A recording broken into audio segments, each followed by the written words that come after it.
Clinical Monday, the best day to begin a healthy week. It's a good morning to you and a warm welcome to yet another exciting edition of a Clinical Monday. Right here on Oran Poppins Chats.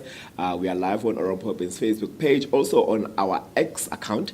It is at @in_health with the hashtag at Clinical Monday. And thank you so much for joining us. My name is Nkosi. Behind the scenes, a technical producer, it is a happy Phaleng, and to help me speak on this particular topic, I am joined by, well, she's no stranger to the platform, or courtesy of Oran Poppins Tshwane. It is our clinician sister. Clinician, how do you feel about being called a sister? You are. That's fine. Okay. I got to know who is a Sister Bonolo. Sister Bonolo Legwete is here to speak to us about hepatitis A, B, and the difference, treatment, and management. Do you have any questions when it comes to hepatitis A, B, any other kind of hepatitis, the differences or management? Please make sure that you leave your comments on the comment section below. Also on our YouTube channel, it is at Oran Pop In. That's where you can find an archive or a library of different kinds of conversations that we've been having on a Clinical Monday. So it dates back to about 3 years ago, so there is a lot to put you up to speed with what we've been talking about. Anyway, let's just jump straight into it. Bonolo, thank you so much for your time. How are you? I'm good, and yourself? I'm great. We're talking hepatitis A, B, or rather hepatitis A and B, the differences, the treatment, and the management. So just the beginning, what are hepatitis A and B, and, you know, on which category perhaps maybe of STIs do they fall? Okay, so I'll start with hepatitis A. Yeah. Hepatitis A is actually not an STI. So you can get it from contaminated water, food. Basically, it's like a oral fecal transmission. Like if somebody who has hepatitis A poops into the water and then you drink it, it's contaminated, or the food, maybe let's say vegetarian grew from the water that was contaminated. That's how you get it. And then the hepatitis B, that's the STI.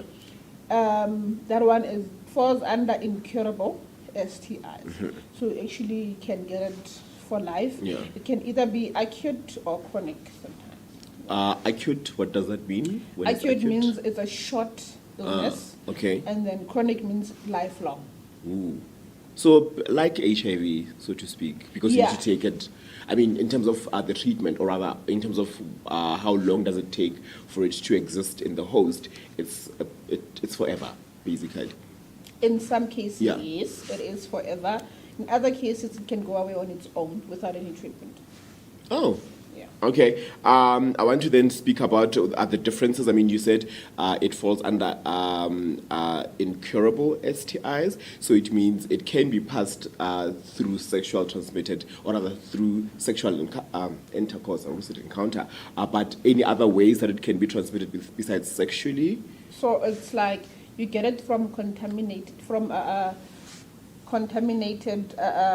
bodily fluids, including your saliva, including your blood. Blood, it can be from child to mother through the placenta. It can be when you test the blood. It can be from semen. It can be from menstrual bleeding, vaginal fluids. I mean, so it's okay. I mean, we don't really. I want to say it's not. I don't want to say it's not common, right? But or rather.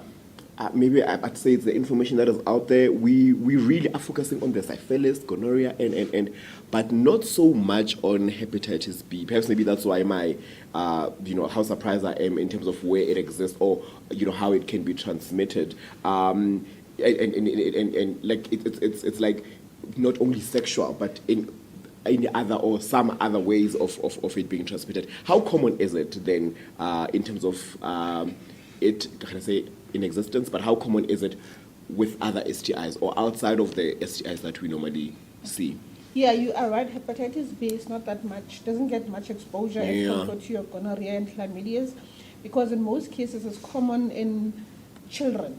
So you are most likely to get hepatitis B through the first 5 years of life as compared to when you're an adult. So with the Department of Health having implemented the hepatitis B immunizations into the immunizations at your young age, where you get your 4 doses of immunization, and also it being mandatory for healthcare workers to also get hepatitis B immunizations when they work in a healthcare setting. It kind of makes the prevalence very low. Added with the fact that if you get it in your adult life, there's less chances that you'll show any symptoms. So most people are asymptomatic and not tested. I was about to say, so somebody can actually live without showing symptoms. I mean, they could be infected with it and then not show symptoms. Okay, so what? Let's talk about the symptoms. What would be the symptoms? I mean, if asymptomatic, that means you're not showing symptoms, right? So what then would be the symptoms of hepatitis B? So your symptoms would be like your most common things: your nausea, vomiting, abdominal pains, discoloration of your skin, so you turn yellow. Your eyes and your skin turn yellow, jaundice, and you can also feel very tired, which are commonly known symptoms for any other thing. I want to say, how do we test for it, but we'll get to that. Are these symptoms then different from one person to another? So if perhaps in males and females, or it's more, I guess the symptoms are more similar or common in males as opposed to females. Let's break down the symptoms and how they vary from one person to another. Okay, like I said, it's very common that people won't show any side symptoms, but if you do, it depends on the severity of the progression of the hepatitis, not necessarily because you are male or female. Got you. So the more severe, the more you can have symptoms, and the less sometimes you don't have, and it even goes away on its own without treatment. Yeah. I wonder what is in our food or in our drinks, or actually what is in hepatitis B that makes it go away on its own. Let's talk about how long does it take. So we know that with HIV, there is a specific time where now the symptoms, as the virus progresses, then it shows on your body. With hepatitis B, how long after infection, or exposure does it take for it to show, the symptoms to show on a body? Okay. So the incubation period for hepatitis is around 30 days to 180 days. So during that period, people normally don't show symptoms. After that, the symptoms may come. In most cases, so especially in first exposures, nothing happens. So you get the virus, incubates, replicates, and then no symptoms. In most cases that happens, probably it's going to be after the incubation period, which is about 180 days. Okay. Do you think that you might be infected with an hepatitis B? I mean, if it doesn't show, how do you even go about testing for it? Let's actually ask that. How do you? Can I just, I want to say, I feel like I might have hepatitis B because I don't know the person that I've been in contact with. If they have it, especially if they are asymptomatic, then I feel like, what if then there is this thing that is called hepatitis B? I might have it. What are the first steps that I need to take to make sure that I get tested for it? Okay. And actually also, while you answer that, how do you then test for it? Is blood? Do we take sputum? Take us through that process also. Okay. Yeah. So because hepatitis B can go asymptomatic, we do, it's implemented as the mandatory test for someone who tested HIV positive. So when you go on PrEP, so when you go on PEP, because we say that because you were exposed through sex and you might have gotten sexually transmitted infections, we therefore included as part of the baseline test. So we draw bloods, we take it to the lab, and then they run the test.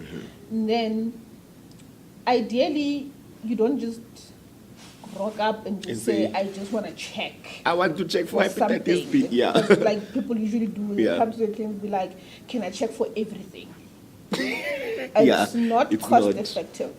Got you. It's not that it's not allowed, it's not cost effective. In most cases, health-wise, because we are trying to be cost-effective, we test for everything that's necessary. So I can't rock up and say I want to test for everything, including any other thing outside of HIV. Let's talk about how it can be controlled. I just tested. It's after the incubation period.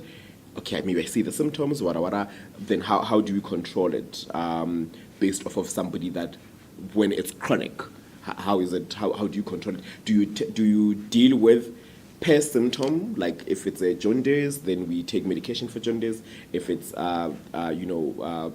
whatever other symptoms that would be there, how do you control hepatitis B? Okay, so there is no specific treatment for hepatitis for herpes. Sorry, for hepatitis B. So you are right; it's treated as per symptom. So whatever that you're having at the moment, we deal with that one because there is no specific treatment for it. Yeah. But then, however, for people who are HIV positive, there is a drug called tenofovir that is already part of the regimen 1 of your ARVs that controls the hepatitis. Yeah. So for people who are HIV positive, we put them on that regimen and also make sure that if it happens that we need to switch them to something else, we do not take them off the tenofovir. So that if we take them off, the liver will flare up. Because remember, hepatitis affects the liver. It inflames your liver. That is why it can also lead to liver cirrhosis, your liver cancers and stuff. Yeah. Got you. What are some of the questions that you have? We invite them on the comment section below when it comes to the topic. We're speaking about hepatitis B, the treatment and the management. And Sister Bonolo Legwete is here to understand, or rather help us understand what happens when one is infected with it. And I guess prevention would be similar to use a condom. You refrain from those. I think control and management pretty much the same thing. So we'll skip that question, but ask then what are the chances of reinfection. So we know with HIV, a person can be reinfected. You can get a different strand of HIV. With hepatitis, is it the same thing or? No, currently there's only hepatitis on its own have 5 strains, A, B, C, D, and E. Okay. So there is no different strain for B. B is a strain on its own. So once you have it, you have it. So you can actually get reinfected unless if it went away on its own and then you got exposed again. So in situations like that, that's when we can talk about reinfection. Yeah. I got you. Then what could potentially happen? Okay, you also answered this one because you said it can go away. But I wanted to say, what happens if, what could potentially happen if hepatitis B is not treated? Let's say it did not go away on its own. Then what happens to a person? It can lead to death. Because remember, it can lead to liver failure. Oh. Then liver is like a vital organ. Yeah. So if that one doesn't work, then it can eventually lead to death. Would HIV infection then be more severe? What do I mean by that? I mean, if somebody has hepatitis B and then they're HIV positive, can the hepatitis B be worse? As opposed to somebody who does not have HIV. Yeah. So hepatitis B progress more rapidly in an HIV positive person as compared to an HIV negative person. So the common to what people may think that maybe the hepatitis B will make the HIV worse is actually the opposite. The HIV makes the hepatitis worse. Because remember, the HIV makes your immune system weak. Yeah. So whatever another thing that you acquire, you will have more risk of it progressing as compared to a person with a higher immune system that is not compromised by HIV. Yeah. Yeah. Okay, so yesterday we were talking about TB last week with Rakhomu. They spoke about how, when it comes to TB and HIV, how those are treated, but they need to make, what? He used a word, an English word that is now running away from me. But I wanted to say, when then a person is presenting with both, do you deal with both HIV, especially if the viral load is extremely high, and with hepatitis B, or you deal with one while you will then deal with one when the other is better? So if the viral load is low and then the CD4 count is up, and then you can now start dealing with hepatitis B, or you treat them simultaneously at the same time. Yeah. So because, as I already mentioned, that the tenofovir that's already in your ARVs is treating the hepatitis, so it's like simultaneously. Okay. Treatment, I think we spoke about that, so there's no treatment for it. How can we avoid it? We spoke about that as well, because you say we need to refrain from, engage in safer sex because of that. And maybe let's talk about the benefits of testing and when it's found early, what are those benefits? And we'll wrap it up. So the benefits of anything found early is that you will get, with hepatitis, if you find it early, there's no symptoms. Well, yeah.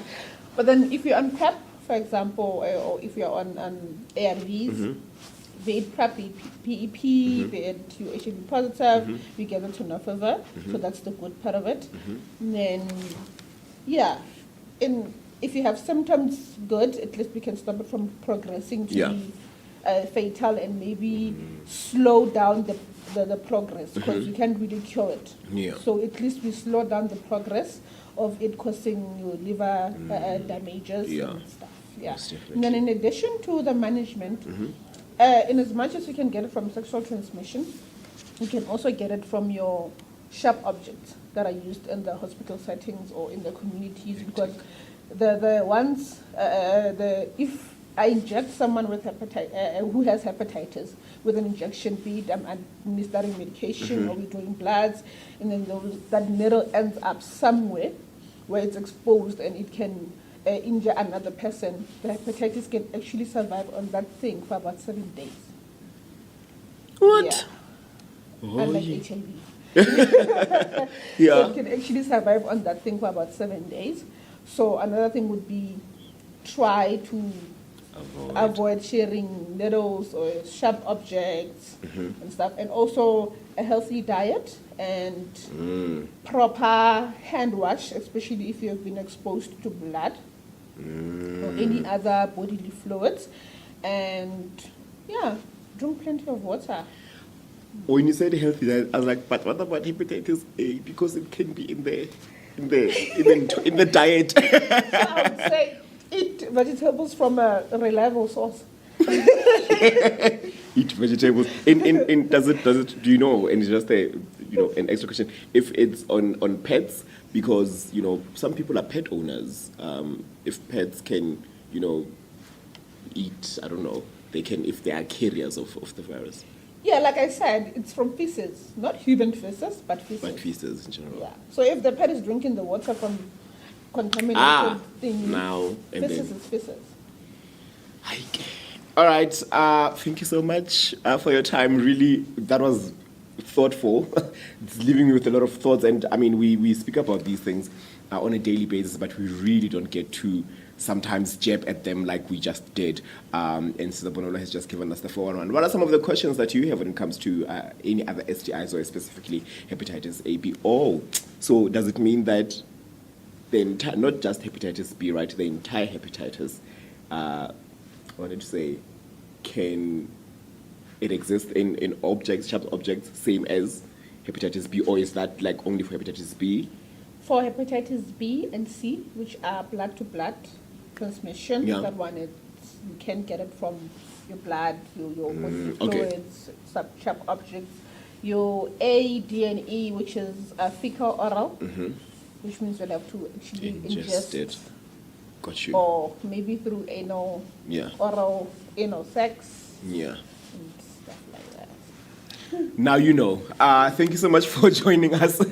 We'll see you on the next Clinical Monday as we look at yet another clinical topic. I think Mpox is coming up, so so make sure that you are in the lookout for that. But besides that, make sure that you catch up on all our conversations that we've had when it comes to all things HIV and management. And until the next episode, we'll see you then. Happy streaming. Bye.